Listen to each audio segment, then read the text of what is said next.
Back ఇక Gabbar Singh fame సాయిబాబాకు బెదిరింపు calls వస్తున్నాయంటూ కూడా సికింద్రాబాద్ మార్కెట్ పోలీస్ స్టేషన్లో కంప్లైంట్ అయితే రేస్ చేశారు. ఆయన గుర్తు తెలియని వ్యక్తులు తనకు ఫోన్ చేసి తాము మాజీ మంత్రి మనుషులమని చెప్పి తనను చంపేస్తామంటూ కూడా బెదిరిస్తున్నారంటూ తెలిపారు. తనకు రక్షణ కల్పించాలని పోలీసులను సాయిబాబా ఆశ్రయించారు. హరిహర వీరమల్లు మూవీ చూసి మీడియాతో మాట్లాడుతూ రోజాపై అనుచిత వ్యాఖ్యలు చేశారు. ఇది వైరల్ కావడంతో వైసీపీ నేతలు మాజీ మంత్రి రోజా అభిమానులు సాయిబాబాకు ఫోన్ చేస్తూ చంపేస్తానని బెదిరించారు. దీంతో చేసేదేం లేక పోలీస్ స్టేషన్లో సాయిబాబా లిఖితపూర్వకంగా ఫిర్యాదు చేశారు. రాయలసీమ నుంచి, కడప నుంచి, ఆంధ్ర నుంచి కొన్ని కాల్స్ వస్తున్నాయి. కొన్ని లక్షల కాల్స్ వస్తున్నాయి ఇప్పటిదాకా. అందులో వందల కాళ్ళు నన్ను చంపేస్తా, నీ అడ్రస్ ఎక్కడా అని చెప్పారు.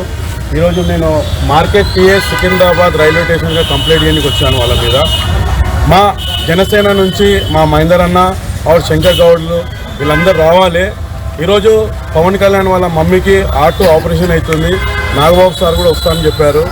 నేను మాట్లాడింది రోజా మేడం అన్నది లక్ష మాటల్లో నేను రోజా మేడంని ఒక జంతువు పేరు ఎత్తినా కానీ దాంట్లో నేను రోజా మేడం నేను గలీజ్ మాట నేను అనలేదు.